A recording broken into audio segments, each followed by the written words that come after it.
It's alive! It's alive! Otherworldlyculture.com presents Dead On Movie Reviews.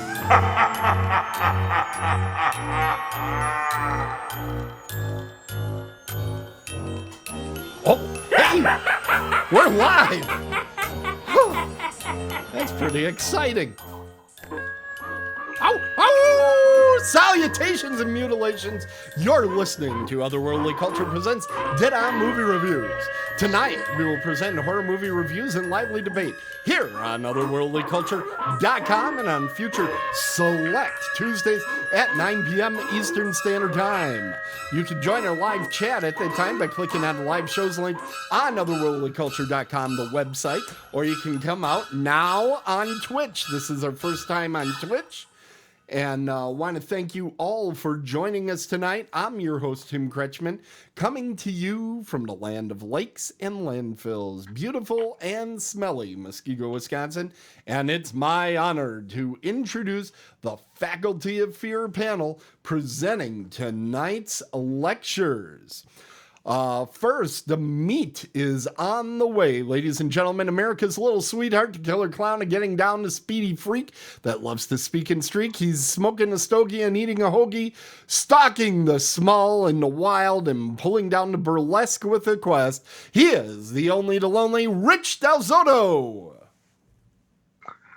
Good evening, Tim. Thank you for the honor of inviting me to your show. Thanks, Rich. And coming to us from the other corner, we have Adam Holtzoffel. He is our hardcore otherworldly culture columnist, and he won't brag, but he is in fact the Taco King. And as usual, he exhaustively searched every nook, every cranny, every dark corner of the internet by clicking a single button that was marked Shutter. He is the Taco King. Here's Adam. Hey, Tim. Thanks for having me. Well, thanks for being on the show. And last and leastly, we have little Mikey Exler. He's back again today as the denizen of the dismal, the purveyor of the putrid, that exciting exclaimer of glorious gloom wrestling up from his stony tomb. He's the monster of the mad, ghoul of the glad, and the sack of mumbling, moaning pus that barfs out baloney. He's one, and there are many, but he's our very own panel-purveying provocateur, Coach Michael Exler. Hey, Mike. Hey, Tim. Thanks for having me on. How are you this evening? Pretty good. We got past our technical difficulties part of the show, so that's always a good part. Hopefully we'll be rolling well. We didn't even, before the show, I was so nervous getting everything up and running. We didn't even talk about what order we're going to go in. So I'm just going to choose somebody at random with one of these buttons I have here to be the first to go. And I think it's looking you right in the eyes who it's going to be. You knew it was coming your way. Adam, what have you been watching? So I watched the 2020 film Freaky that is currently on video on demand. It is not on Shudder.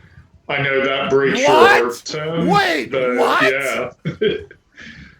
That's a first, everybody. Mark it down. I know, right? So the film stars Vince Vaughn and Catherine Newton. Kind of a horror comedy. I believe the original title was going to be Freaky Friday the 13th. Because, you know, that's what it is pretty much. Overall, this was a fun film. Clocks in at an hour and 45 minutes, I believe, which they could have trimmed some of the fat and it would have been just as good. What worked for me with this was the story. You don't see too many body swap films in the horror genre. Child's Play has elements of that. Yeah. So does Shocker, but they're not full-on body swap flicks. What was that movie? Didn't Denzel Washington do one? Yes, and all Fallen, yeah, that Yes. had elements of it too, yeah. that So, was a great one. I love that movie. yeah, I need to revisit that. It's been a I few years. Yeah, I would caution you not to. It doesn't. Once you know Doesn't kind of the hold thing, up. once you kind of know the thing, and I'm definitely not going to be the one that breaks it here. It isn't as good of a movie, but when you see it the first time, it's like, holy crap, what a great movie! Yeah, the story for this was good. They used the typical cursed item that's touched by both, does the swapping, and uh, I believe that cursed item was a tiki idol that the Brady Bunch found in Hawaii, and it just I kind of came. I I hate to say that you're wrong and that you're showing your age, Tim, but and what worked for me was Vince Vaughn. A lot of people know him as a comedian, but if anyone saw Brawl in Cell Block 99 that came out a few years ago, um, it kind of showed off his physical acting skills and a more serious role, and it was kind of good to see him carry that over to this. Um, and Catherine Newton as Millie, she was really good in the comedy Blockers, that was kind of like a female American Pie. And Mhm. to see her kind of take on a darker role was nice. So, overall, I think this could have been trimmed a little short. I think they spent too much time showing how alone she was and that nobody really noticed any difference in her character. But her and Vaughn together, I think, worked as a good protagonist antagonist team, and it's a film I'll definitely check out at least once a year, if not more. Okay. And I had seen this movie and discussed it on a previous program, but I loved this movie too. And I gotta ask you, having seen it now, who do you think? Obviously, Vince Vaughn's role was the more showy of the two, but who do you think did a better job playing the other character? I I think Catherine Newton did. Yeah. Like Vince Vaughn was pretty much what I expected, and the main chuckle I got out of him was whenever he push or hit someone, he's like, "Oh my god, I'm so strong." But I think she did a better job kind of playing the evil character, and She I literally wasn't expecting it. she So creeped me out. She creeped me out a couple times. And he didn't as much. And I do think Vince brings along a lot of comedy baggage these days. And that isn't where he started. I mean, he did Psycho, you know? So, he did, and I don't think they really gave him an opportunity to kind of be the creepy character, which I kind of would have liked to have seen more of. And I think the like I, mistake I think the mistake there was they had him wearing the mask at the beginning. That's not a spoiler. The first 10 minutes there, right. he's basically Jason, you know, and he's wearing a mask. And I'm like, you paid for Vince Vaughn. Get the mask off of him. What? He's the only celebrity in the movie, really. You know, he's the big name. But yeah. All right. Yeah. Are we ready for grades yet, or you have more? Yeah, I'm ready to grade it. Okay, let's see if this button's gonna work. Hey! Alrighty. So, what are you grading Freaky, easily available on VOD all over the place? I'd give it an A. It's definitely got a rewatchability to it. It had some good kills. Nothing really too wrong with it other than trimming some fat here and there. Yep, yep. I agree with you. I specifically pointed to the relationship of with the mother. Didn't it didn't need to be as complicated as it was. Yeah, yeah. I don't know if I'd say that's complicated. I think they tried to oversell on how alone she was, because like her friends were just kind of like, "Oh, Millie's wearing new clothes." Like, yes and no, but yeah, it just kind of showed how she is kind of insignificant in life, I guess I'd say, but they oversold it at times. Fantastic. Hey, I do want to point out we've got some new people in the chat room tonight, and we want to thank them for joining us. Miss Deeks, and we have Elsnor Rapido are both in our chat room. This is exciting for us because we're used to Facebook Live and not a whole lot of activity in that chat room there. So thank you for joining us tonight. Well, we're going to move on to our next review, and we're going to go to Rich. Rich, what have you been watching? Tim, I watched a Shudder film, so there you go. You got your Shudder review for the night. Yay!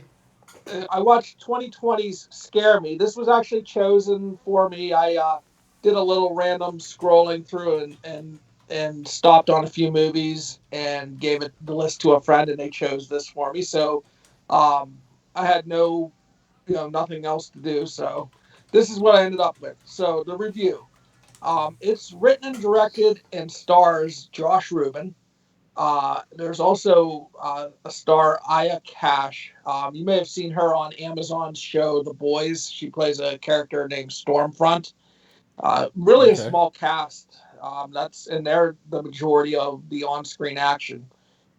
The story, it's basically two strangers, both of them are writers, end up renting cabins and a campsite somewhere in the wintertime to seclude themselves and do some writing.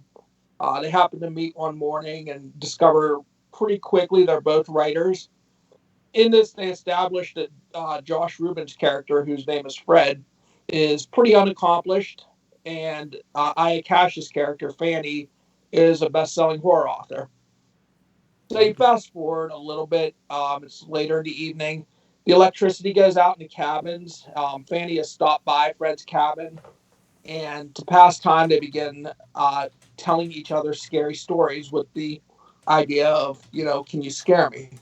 Um, at this point, it basically becomes kind of a pissing contest between the two of them that leads to a continued showing of Fred's inferiority of his creativity compared to Fanny's. And as the story continues, we learn that not only is Fred unsuccessful as a writer, but he's pretty much been unsuccessful at life and relationships and everything else.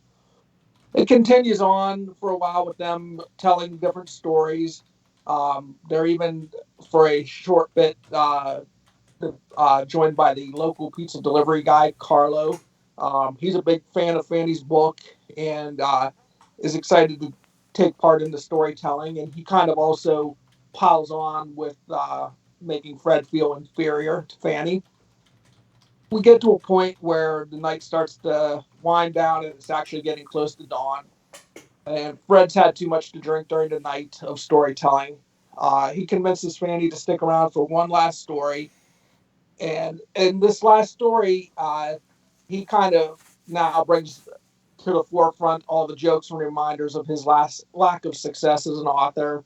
And it kind of fuels the story and wraps into the end of the movie, leaving the viewer wondering if he was just telling one final story to try to scare her, or was he looking to possibly physically take out the frustrations of his life and being the butt of the unsuccessful jokes of the evening out on her, maybe even in her death. And we're kind of left wondering at the end.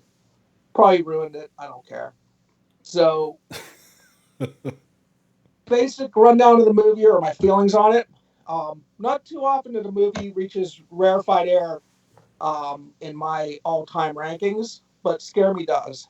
It will go down as one of the most excuse me, annoying films I've ever watched Oh, of any genre. really? I kept excuse me, I kept pausing the film to do a time check to see how much time was remaining, Mm-hmm. and it was visual and verbal torture for me. I kept wishing my TV would die. Um, the things that made it annoying for me, it was the dialogue was one of those movies where you realize the writer really has nothing interesting or new to provide to the viewers, so he tries to use a vast vocabulary to try to fool you into thinking there was something special or good about the movie.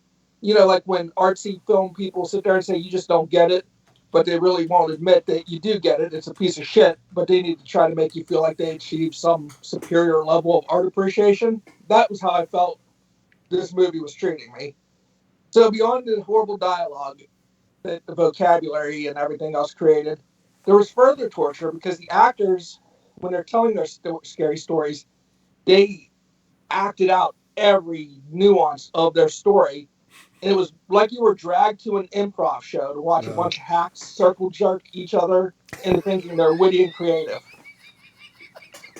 My opinion, improv should be a crime, and honestly, the acting in this film should be a crime as well. The one bright spot in this black hole of darkness for me was Carlo. He actually seemed to have a little bit of potential to give a decent performance and possibly even make you laugh if he was in a different film. Yeah.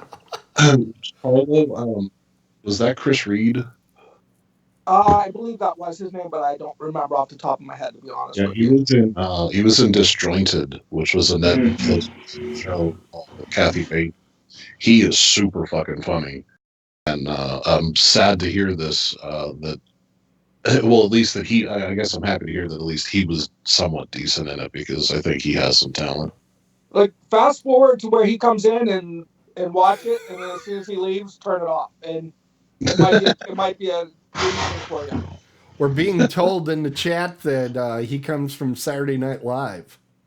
But I, Yeah. Yeah. Yeah. I saw some Yeah. potential in him. I did not know him, but I liked what I saw from him. But beyond that, I wasn't a big fan.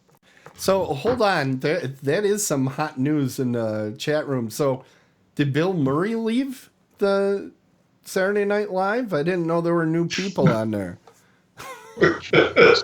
Yeah, and there's rumors that Eddie Murphy's going to leave as well. Oh my goodness! Yeah. Next thing you know, Chevy Chase is gone. Good news is Chris Farley's coming back. So is Norm Dude. McDonald. That's so wrong. Every time you bring up Chris Farley, you know I'm going to mention that I used to listen to him on local radio before he was a big hit. And I used to love his little radio show, and it always amazed me. The first time I saw Chris Farley, I'm like, that dude's huge. What the hell? It didn't sound What's that a way. radio? Yeah, on radio, he had no idea. Are you ready to grade, Rich? Sure. All right, let's see here. Hey, it's worked twice in a row. All righty, Rich. What are you going to grade this? It sounded pretty angry there. I really want to give it an F, but I'm going to give it a D minus because of Carlo. The few minutes he's on the screen gave me a glimmer of hope, so I will give it a D minus. We're not going to fail tonight. Well, I think everybody always knows you are a generous grader, and it's nice that you went out of your way to be kind to animals on that one. Fantastic. Well, it's time to go to the next room. We are going over to Mike Exler. Oh boy, that did not pull up what I thought it was going to. Here we go. Mike. Mike, there you go. Hey, I've heard of this movie. You have? Yeah, I have. I heard of it one time before. One time. Yes. This is with Sandra Bullock. No, I'm just kidding. It's not the 28 Days Later. What is the name of that movie? Do we know? 28 something? I think it's just 28 days. Well, it's terrible. But Ben's not in our chat room, so our automatic Googling is not happening tonight. But we want to thank everybody that's there. It is 28 days. Is it 28 days? I remember watching it, and that's the only thing I remember See, about that movie. I only know that because of a segment on The Office where someone thought they were renting 28 days and rented 28 days later by mistake Okay. because Blockbuster doesn't have the boxes out. Aha. Okay. Well, Mike, tell us about 28 Days Later. None of us have heard of it. So your opinion is going to sway us all. I know Rich has seen this movie. I know you've all seen this movie. Okay, I'm going to just kind of ask this question before you go into it.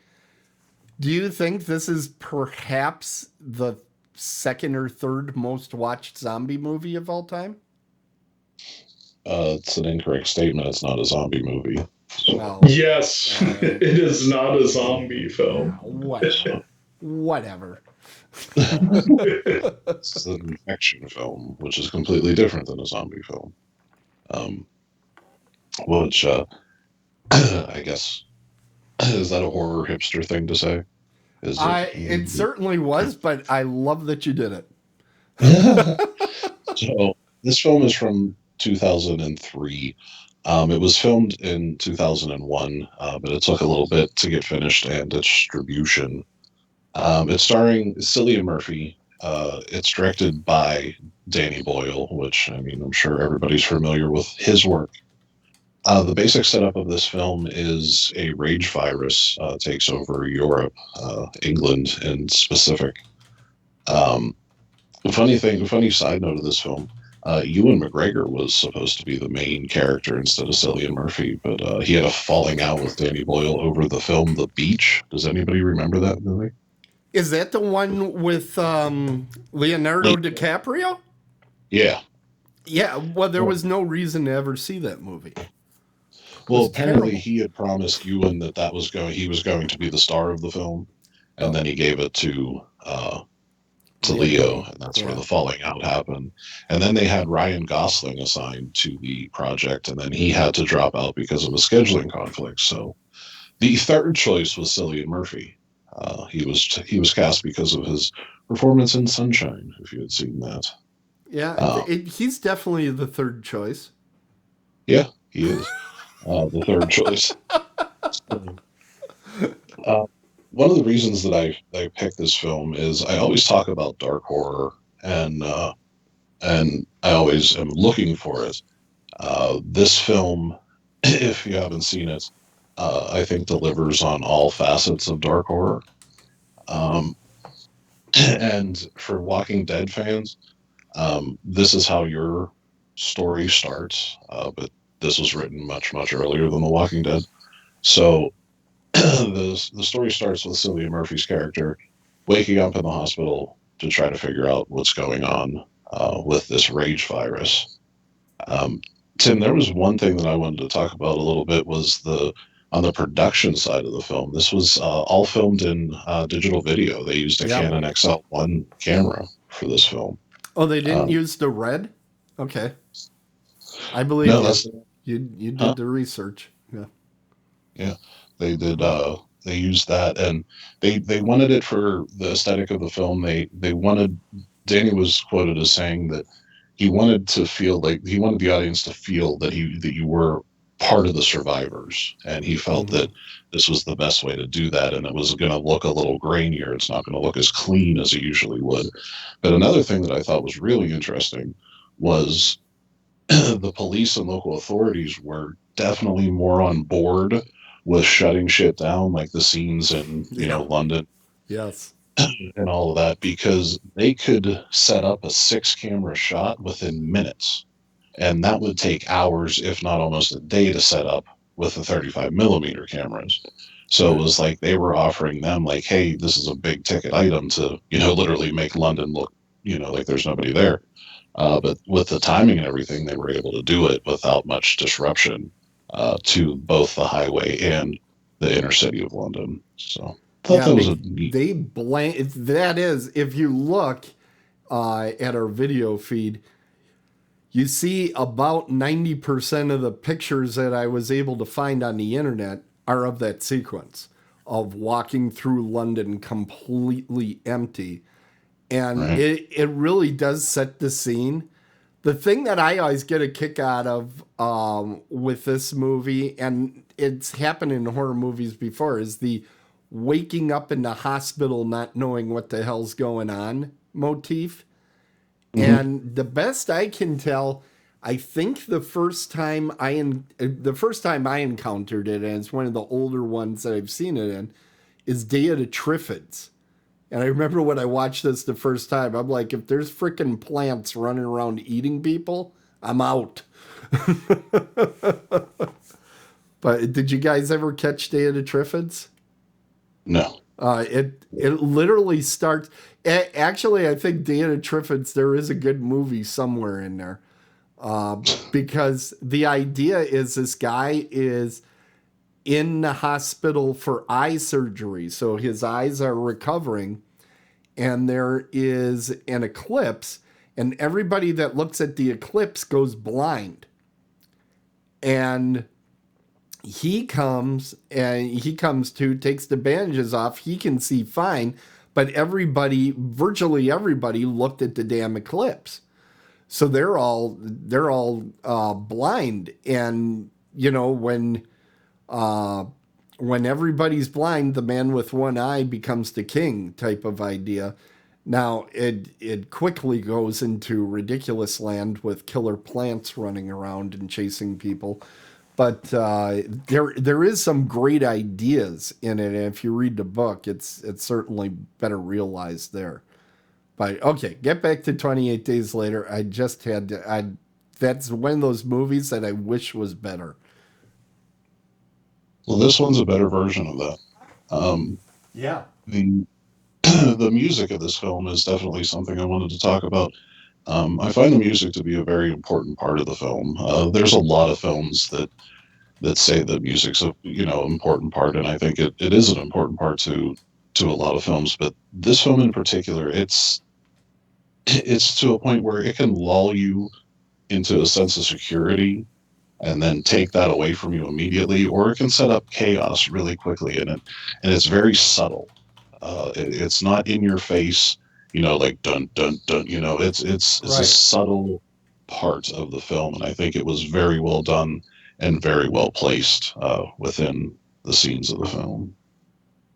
I think it's creepy. It What is. it really It's it does a creepy factor, and I think the only place I've found music like that would probably be video games, right? Some of these horror survival video games, I think sometimes have that just kind of subtle creepiness, which I right. think you need for a video game because it's got to repeat so much. Right. But yeah, it's unsettling. That whole first half in a movie, I think, is very unsettling. It is. It is. Another thing is with the shooting in DV, they were able to film the whole film in sequence, which again, as we know, is not something that's normally done Right. in the Hollywood universe. Uh, so I think I picked this older film. I had rewatched it over Halloween, and it just resonated with me with what's going on. Mm-hmm. I said the film starts what's going on today in society, but the film starts. I didn't. I guess I misspoke. It doesn't start with him in the hospital. It starts in the lab where uh, the token people come in from an animal safety cause, and they want to release the monkeys from the horrible torture that they're going through. Mm-hmm. The scientist comes in and he tells them that this is what's going on. Do not release these animals. They are filled with a rage virus, and you can clearly tell that the monkeys are not normal. That's one thing that bothered me about these people. Like, if you looked and these monkeys were just like all peaceful looking and they look sad, like, okay, maybe have an argument for opening that fucking cage. But these monkeys don't look like that at all. They look fucked up. And so Maybe I they guess thought there was still some good eating meat on them. I don't know. I would not want to touch one of these monkeys. Mad monkeys. So the scientist is pleading, like, do not do this, man. Just please don't. So then they And open it up and he goes ape. yeah, There. they decide to not listen to the scientist, and they open up the cage, and the monkey decides to attack the man, and it immediately starts the chain reaction of the rage virus. So I just thought it funny that there's a certain group of individuals in our today's society that are essentially the ones coming to try to take the monkeys and not listening to the scientists.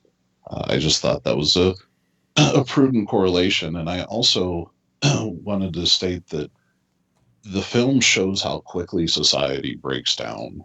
Um, they they don't show it in particular, but they get into a point in the film where some of the people relive what they went through, and within that, you can see how quickly things just turn to fucking shit.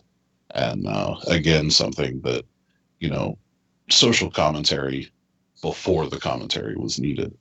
Um, one thing I did want to mention is I found the scenes of London empty and the highway empty not as unnerving as I did pre-COVID. Yeah. Seeing it for real kind of takes that punch away a little bit, if you will. Yep. So I thought that was kind of interesting. I thought that when I was going through these pictures, setting it up for tonight's show, I was like, yeah, they could have shot this on Thursday. Exactly. It would not be a big deal to shoot this film now at all. So yeah, it definitely took that punch away. Uh, also, there's a scene where there's two main characters and they meet up with eventually, which are the next two main characters, and they form their little squad, and they celebrate one evening. And that evening was actually September 11th, 2001, when they were filming. And they all just realized, they said it was the hardest night on set because they had to be happy. And none of them were happy, obviously, because of the events that unfolded that day. But there's also a scene in the film where Jim, who is Cillian Murphy, comes across, he makes his way to Piccadilly Circus, and he comes across missing persons flyers that are strewn about everywhere and tacked up on walls and everything. And Danny Boyle got a little shit from that because they thought it wasn't sensitive to what happened on 9/11. And he basically said that this was shot before 9/11 happened, and this was based on an earthquake that happened in China. So it really had nothing to do with 9/11, but he realized that he should not have put it in the film, and he said if it was post 9/11, he would not have even shot a scene like that. Right. So I don't know. What are your guys' thoughts on that? Do you think that's pandering, or because there's been a lot of fucking places where they put flyers up like that after disasters? All right. Yeah, when you start looking at a movie that at this point this film is coming up on its 20th anniversary here, you have to look at it through the scope of the date and time that it came from.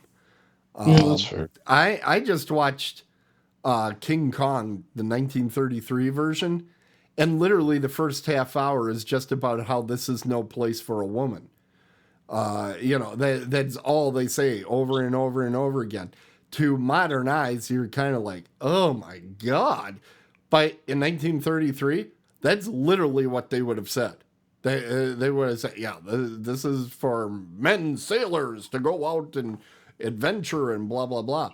So you always have to take a historical perspective and history is now a lot sooner than it used to be. It seems like things become historical before you know it. I know I watch my 80s movies all the time, and you watch it and you go, well, why didn't he pick up his cell phone? Oh, that's right. You have those moments all the time because things are moving at such a rapid pace. So I think sometimes we read too much into things as well. Sometimes the movie is just a movie.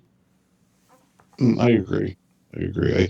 I think no matter what tragedy happens, that's something that's going to happen in a city. But again, he had to make a statement, I guess, at that time. Like you said, you got to look at it through the time frame. Well, how many times have we've heard artists that they said, "Yeah, I just picked it because it looked cool." Right. You've interviewed a lot of filmmakers, and a lot of times they're like, "Yeah, that's totally unintentional. I guess it's there." Yeah.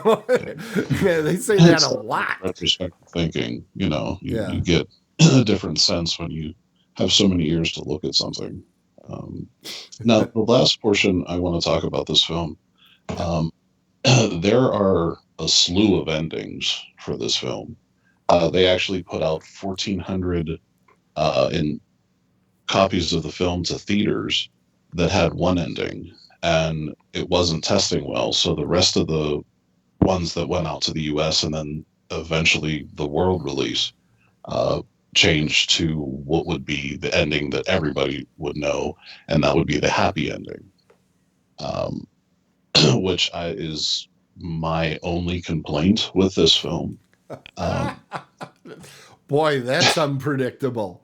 Holy Oh, cow! Hot take time. only you would complain about a happy ending. Yep. Here's my thing.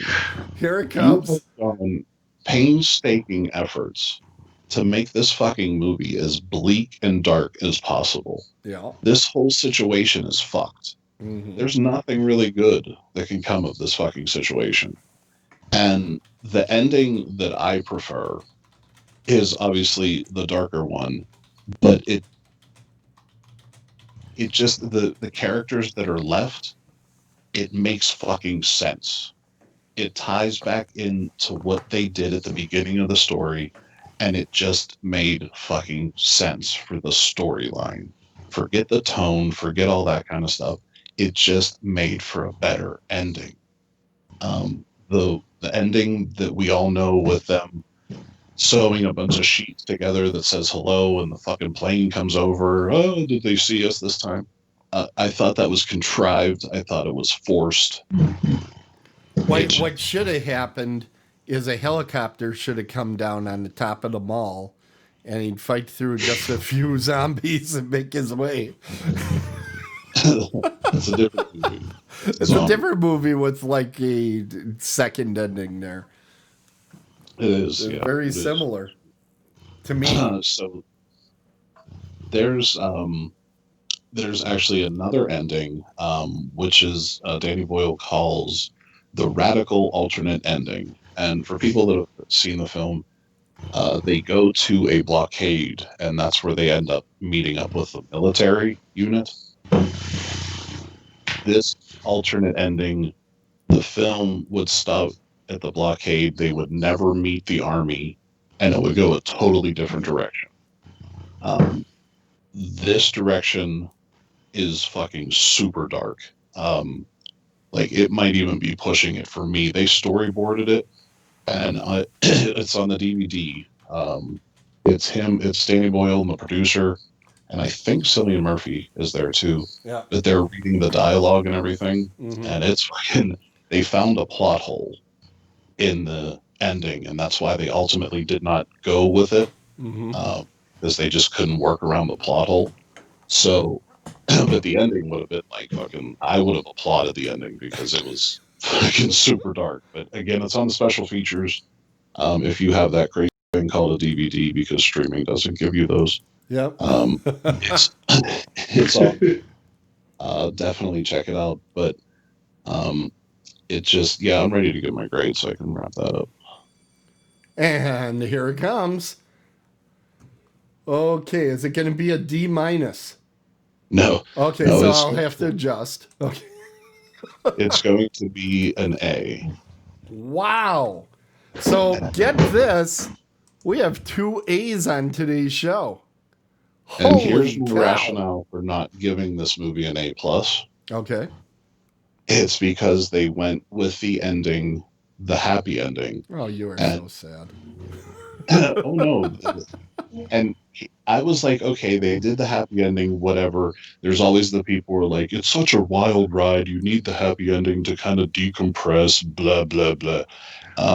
Danny Boyle's quote was, we can't do this to people because it was such a tough journey anyway. Well, welcome to the fucking horror genre, man.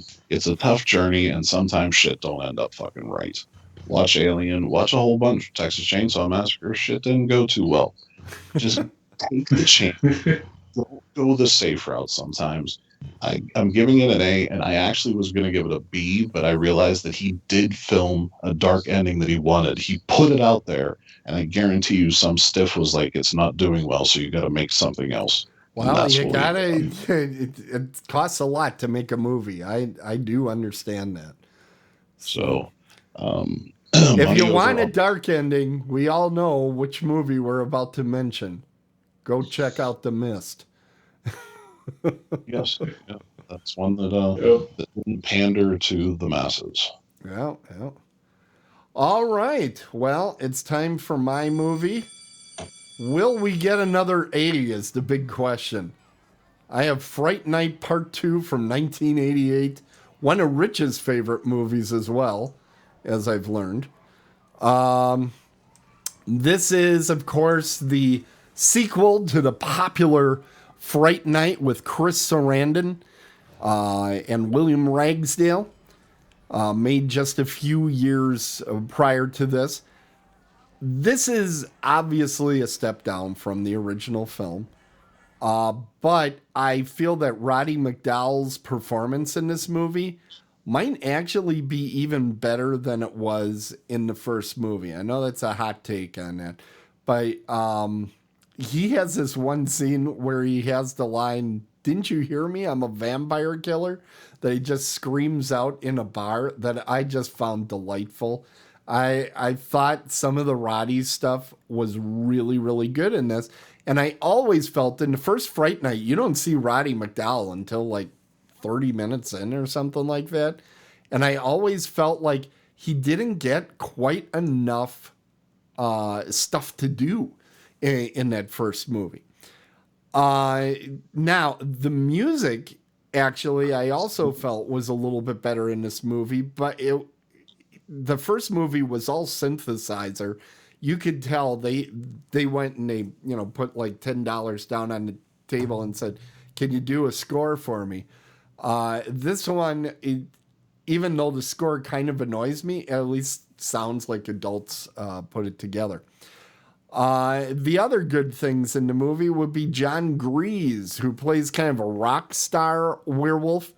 Now that character was actually originally going to be Jeffries, who played Evil Ed in the first movie, but he got a job on 976 Evil instead. Honestly, you don't say this often, but maybe he was better off with 976 Evil, because that movie actually got seen. Fright Night Part 2 is one of those movies that not a lot of people have seen. I wish I did see 976 Evil. Yeah. The movie sucks. Yeah. Same here. Fright Night Part 2 kind of like opened somewhat in the United States, but not a whole lot. I was surprised when I looked that up. Now, the thing that a lot of people point out is that John Grease plays kind of the werewolf vampire in here. And, of course, he also played the werewolf in Monster Squad. And I'll be the first to say, yeah, Monster Squad is probably a better movie than this as well.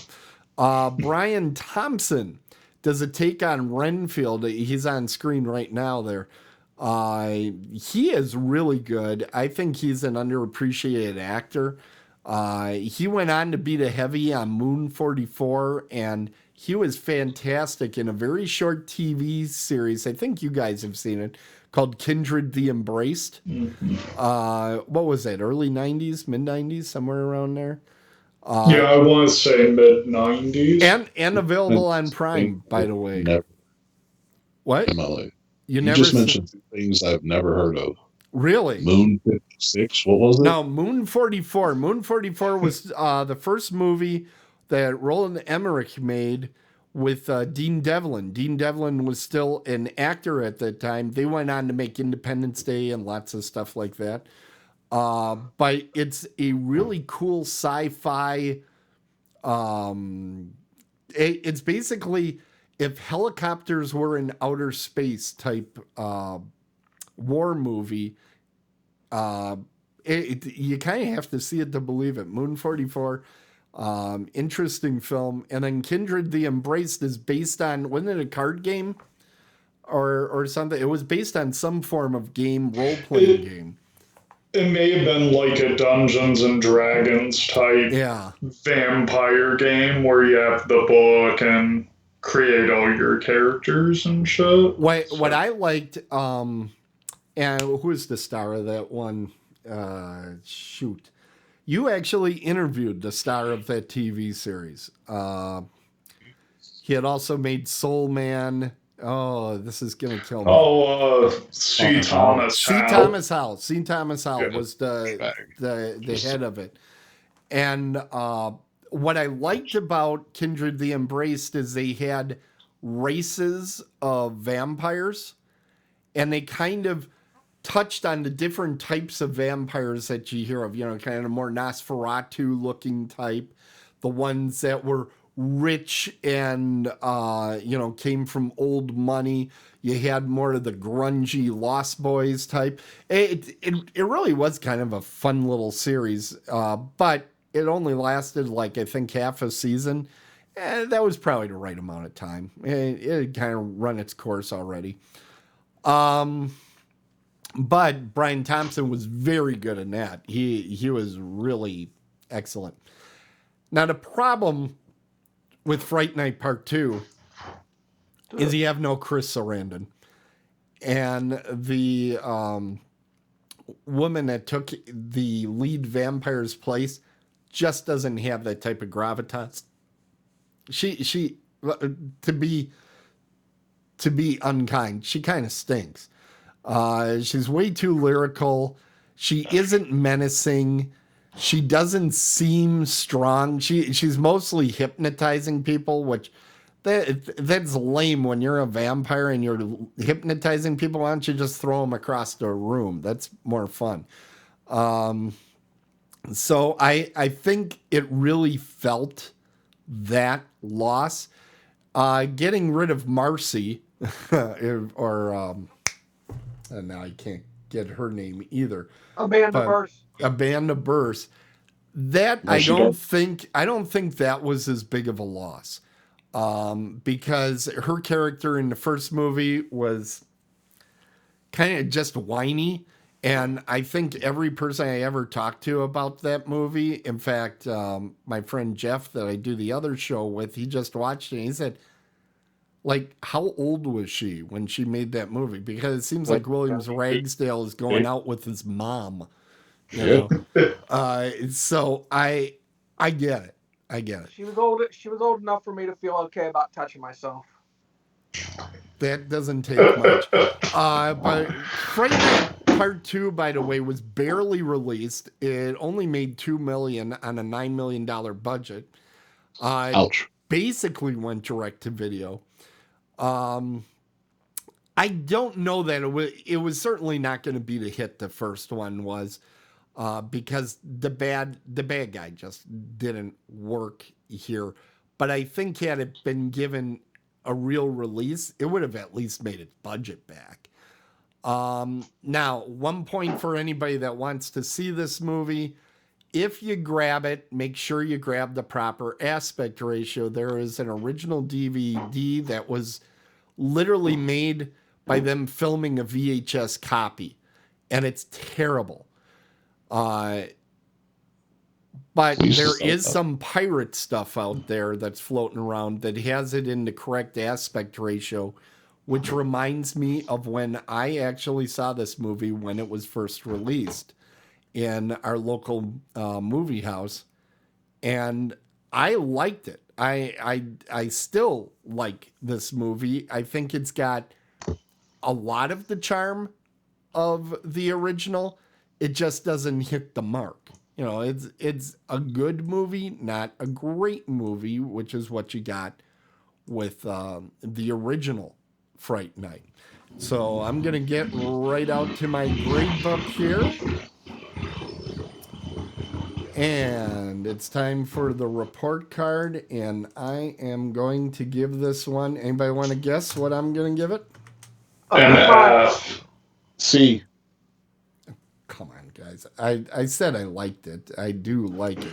It is going to get a B. I enjoy it a fair deal. I know some of you guys absolutely hate this movie, but Yeah. this is one of those movies that I hit it at the right time in my life that I just enjoyed it. I thought it was a good time.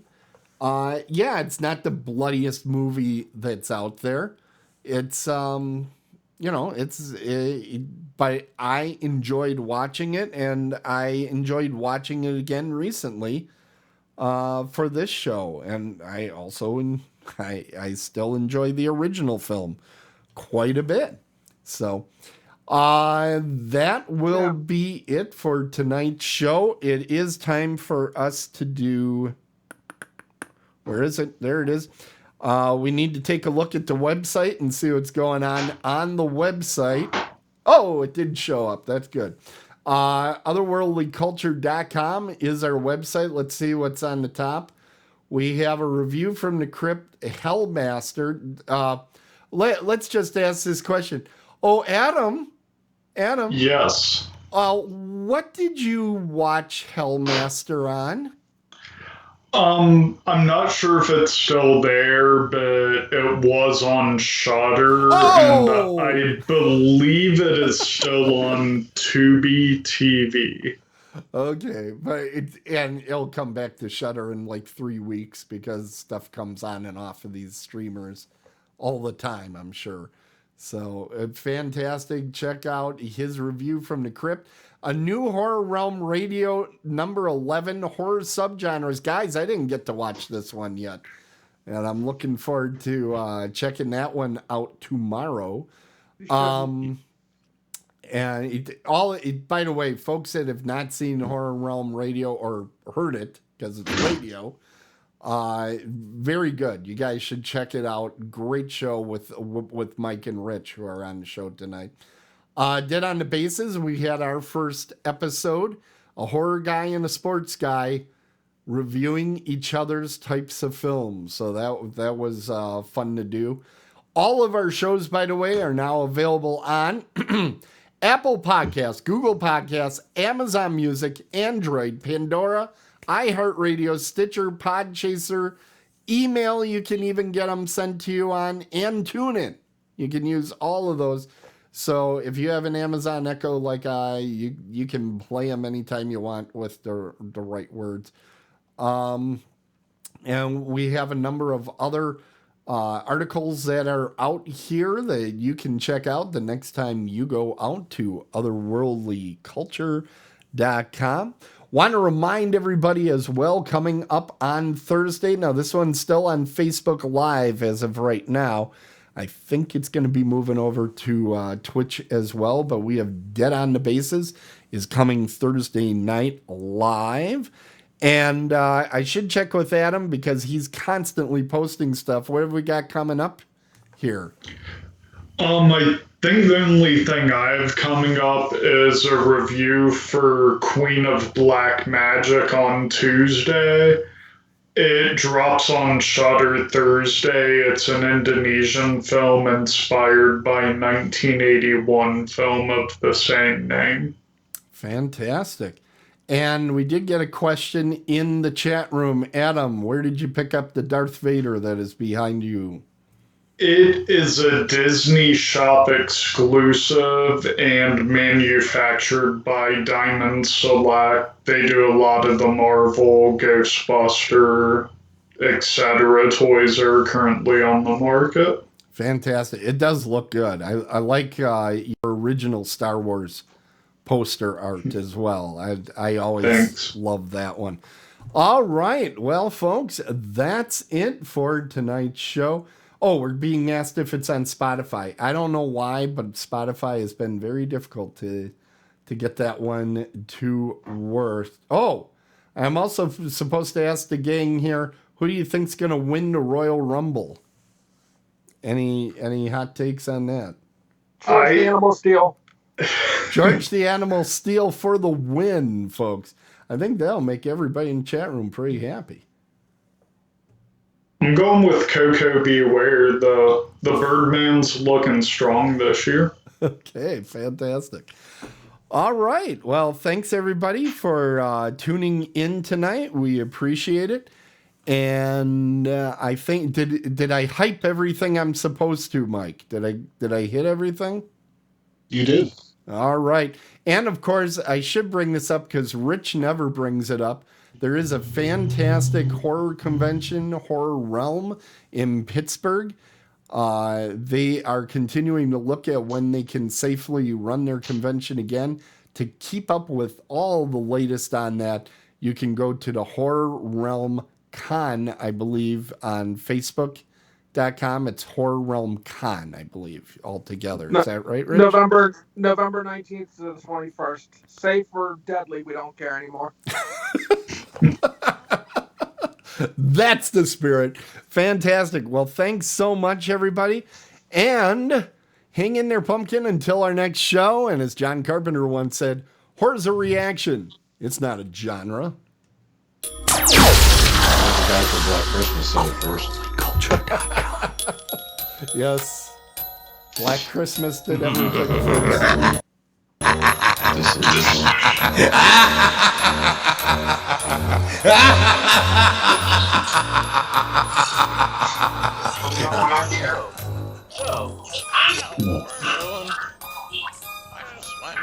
Tell me when you're done so I can turn it on live.